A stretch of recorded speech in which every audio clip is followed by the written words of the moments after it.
আসসালামু আলাইকুম রহমতুল্লাহি ওবরাকাতুহু। সম্মানিত দর্শক, ভারত এবং পাকিস্তানের মধ্যে যে যুদ্ধ, এই যুদ্ধের পরিণতিতে দেশ হিসেবে আমরা মারাত্মক ক্ষতির মধ্যে পড়ব, এতে কোনো সন্দেহ নেই। কিন্তু যারা রাজনীতি করছেন, এখন যারা ক্ষমতা আছেন, ডক্টর মোহাম্মদ ইউনূস তিনি, বিএনপি এবং শেখ হাসিনা এবং আওয়ামী লীগ, এই ৩টি রাজনৈতিক দলই কিন্তু এই যুদ্ধের সময় সর্বাধিক তারা লাভবান হবেন যদি তারা এই সময়টিতে তাদের যে কৌশল, সমর্থন, কার্যক্রম এগুলোকে একটা ধারাবাহিক অবস্থানে তারা নিতে পারেন। আবার ঠিক উল্টো, যদি তারা এই সময়টিতে ভুল করেন, ভুল করার ফলে এখানে মারাত্মক বিপদ এবং বিপত্তিতে তারা পড়বেন। অনেকে ক্ষমতা হারাবেন, অনেকের রাজনীতি বহুদিনের জন্য বন্ধ হয়ে যাবে। নেতিবাচক ইতিবাচক দুটো দিকই রয়েছে। তো আজকের এই ভিডিওতে আমরা কেবলমাত্র এই যুদ্ধের ফলে শেখ হাসিনা এবং আওয়ামী লীগ তার জন্য কি শুভ পরিণয়, শুভ পরিণতি, পরিণয় বললাম যে ক্ষমতার সঙ্গে বাংলাদেশের সঙ্গে তার যে একটা দূরত্ব তৈরি হয়েছে, এই পরিণয়টা আবার কি করে শুরু হতে পারে, বা তার ভবিষ্যৎ কি এই যুদ্ধের ফলে কি ভালো হতে পারে, কি মন্দ হতে পারে, ইত্যাদি নানা বিষয়গুলো নিয়ে মূলত আলোচনা করব। বিষয়গুলো খুবই স্পর্শকাতর, খুবই স্পর্শকাতর। অনেক বিষয় হয়তো জানি, অনেক বিষয় অনুমান করতে পারি যে এখানে এই জিনিসগুলো হচ্ছে। আবার অনেক বিষয়গুলো যে রাজনীতির যে যোগ বিয়োগ, সেই যোগ বিয়োগের মধ্যে এমনি ঘটে যাবে। এখন এই সময়টিতে আপনি যদি বাংলাদেশের অভ্যন্তরীণ যে সমস্যাগুলো, এগুলোর দিকে একটু নজর করেন গাণিতিকভাবে। প্রথম সমস্যা হলো, প্রশাসনের সব জায়গাতে আওয়ামী লীগের লোকজন রয়েছেন, সামরিক বেসামরিক সব জায়গাতে, এবং তারা খুবই শক্তিশালী।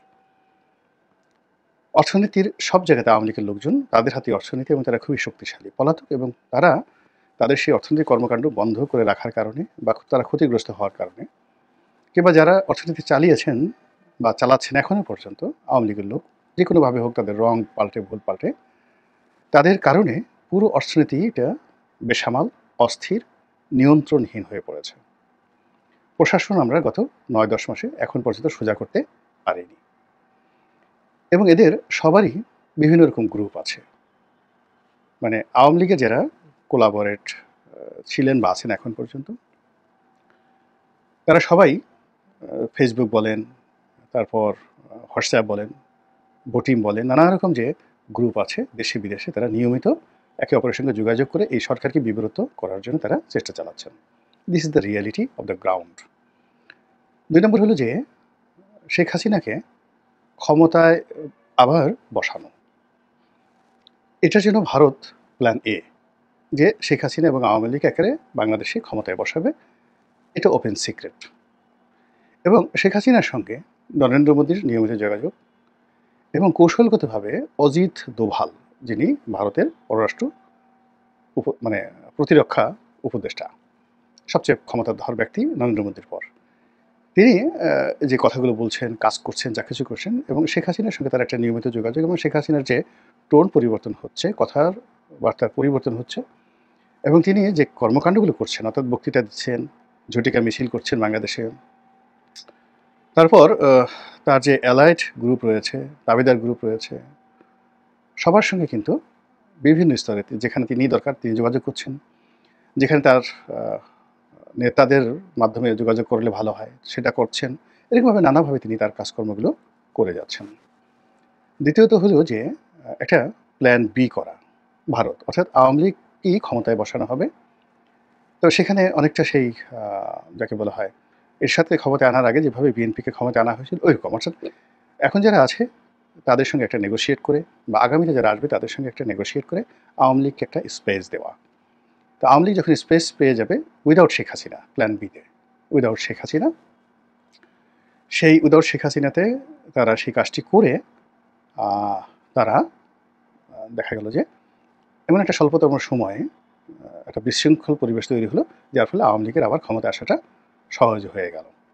এবং এবার আওয়ামী লীগের যে পতনটা হলো, অর্থাৎ আমেরিকা এবং ভারত কিন্তু যে 2024 সনের যে নির্বাচনটা, সেই নির্বাচনের আগে তারা চেয়েছিল যে আওয়ামী লীগের একটা বিএনপির সাথে একটা সমঝোতা হোক, বিএনপি আন্দোলনে সফল হোক। কিন্তু শেখ হাসিনা এটি পার্সোনালি খুব সুন্দরভাবে হ্যান্ডেল করতে পেরেছিলেন।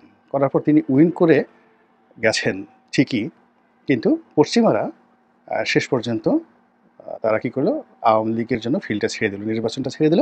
আওয়ামী লীগ মনের আনন্দে 5 বছর থাকার জন্য যখন চিন্তা করছিল, ঠিক সেই সময়টাতে একটা আনএক্সপেক্টেড যে বিপ্লব আওয়ামী লীগের জন্য, অবশ্যই জনগণ তো চাইতো সবসময়, সেটি তাদের পতন ঘটালো খুব অল্পতম সময়ের মধ্যে, 6-7 মাসের মধ্যে। এবং এই একই ঘটনা কিন্তু জাস্টিস সাত্তারের সময় ঘটেছিল, তিনি যখন রাষ্ট্রপতি হয়েছিলেন। খুব অল্প সময়ের মধ্যে ভারত এই ঘটনা কিন্তু ঘটিয়ে ফেলেছিল। তো কাজে এখন তাদের যে প্ল্যান বি, সেই প্ল্যান বি অনুযায়ী বর্তমান সরকার হতে পারে, আগামীতে যদি ইলেকশন হয় বিএনপি আসতে পারে, ওটাকে একটা রিফাইন্ড, যাকে বলা হয় আওয়ামী লীগকে নিয়ে তারা চিন্তাভাবনা করছে। থার্ডলি যেটা তারা করতে পারে, প্ল্যান সি, সেটি হলো তারা ইতিমধ্যে বিএনপির সঙ্গে, তারপরে তাদের যে অ্যালাইড ফোর্স রয়েছে তাদের সঙ্গে, এমনকি ডক্টর মোহাম্মদ ইউনূসের সঙ্গে একটা সমঝোতায় তারা আসতে পারে, স্বল্পকালীন সময়ের জন্য একে অপরকে টেস্ট করবে এবং দেখবে যে তাদের দাবি দেওয়া পূর্ণ হয় কিনা। এবং এই কাজে যে ভারত সরকার এবং বর্তমান সরকার কাজ করছে, বিএনপি কাজ করছে, জামাত কাজ করছে, দিল্লি কাজ করছে, এটা এখন ওপেন সিক্রেট। দেখুন প্ল্যান এ, বি, সি, এবং সেখানে এতে কিন্তু এখন স্টিল শেখ হাসিনা রয়ে গেছে। চতুর্থ অপশন যেটি, সেটি হলো তারা এখানে যদি ইন্টারভেনশন করে, অনেকটা সেই হায়দ্রাবাদের মতো, যেটার ভয় আমরা 1971 সন থেকে এখন পর্যন্ত আমাদের এই তাড়িয়ে বেড়াচ্ছে গত সে 54 বছর ধরে, যে এটাকে একটা সিকিম বানানোর জন্য, এটাকে একটা হায়দ্রাবাদ বানানোর জন্য, এটাকে একটা কাশ্মীর বানানোর জন্য ভারত যদি এখানে ইন্টারভেন করে, সার্জিক্যাল অপারেশন চালায়, তারপর এখানে সৈন্য সমাবেশ করে, আমরা আসলে কী করব, আমাদেরকে কে রক্ষা করবে, এই বিষয়গুলো নিয়ে কিন্তু আমাদের দেশে একটা ভয় আছে। আর যে ভয়গুলো এখন সেই ভারত পাকিস্তান যুদ্ধের সময়টিতে, এই ভয়গুলো কিন্তু প্রবল থেকে প্রবল আকার ধারণ করেছে। এখন আমরা অন্যান্য অপশনগুলো নিয়ে আগামীতে আলোচনা করি। এখন প্রথম অপশন যেটা ভারতের প্ল্যান এ। তো প্ল্যান এ অনুযায়ী যদি এই যে যুদ্ধকালীন এই সময়টিকে শেখ হাসিনা, আওয়ামী লীগ এবং ভারত তারা তাদের পক্ষে ব্যবহার করতে চায়, তাহলে কিন্তু গ্রাউন্ড আলটিমেটলি রেডি হয়ে আছে। আপনারা লক্ষ্য করছেন যে আমাদের জনগণ তাদের যে আবেগ, এটা শতভাগ পাকিস্তানের পক্ষে। এবং এই পাকিস্তানের যে আবেগ, এই আবেগ সরকার রেসপেক্ট করতে বাধ্য। কেন, যারা এই আবেগ দেখাচ্ছেন তাদের যে পলিটিক্যাল যে লিডারশিপ, সেই লিডারশিপের সঙ্গে বর্তমান সরকারের একটা আত্মিক সম্পর্ক রয়েছে ইসলামপন্থীদের সঙ্গে। কিছু কিছু ইসলামপন্থী দল রয়েছেন, তারা হয়তো এই জিনিসগুলোতে জড়াতে চাচ্ছে না, কিন্তু জনগণের আবেগের কাছে তারাও নীরব থাকতে বাধ্য। ফলে কী হচ্ছে, ইসলামাইজেশন, তারপরে মুসলিম মিলিটেন্সি, অর্থাৎ মুসলমানদের যে জঙ্গিত্ববাদ, এবং এই যে বাংলাদেশে একটা উগ্রবাদ, ভারত বিরোধী উগ্রবাদ তৈরি হচ্ছে, যারা কিনা প্রো পাকিস্তান ফোর্স, এটাকে বিশ্বের সামনে তুলে ধরা ভারতের পক্ষে কোনো সমস্যাই নয়।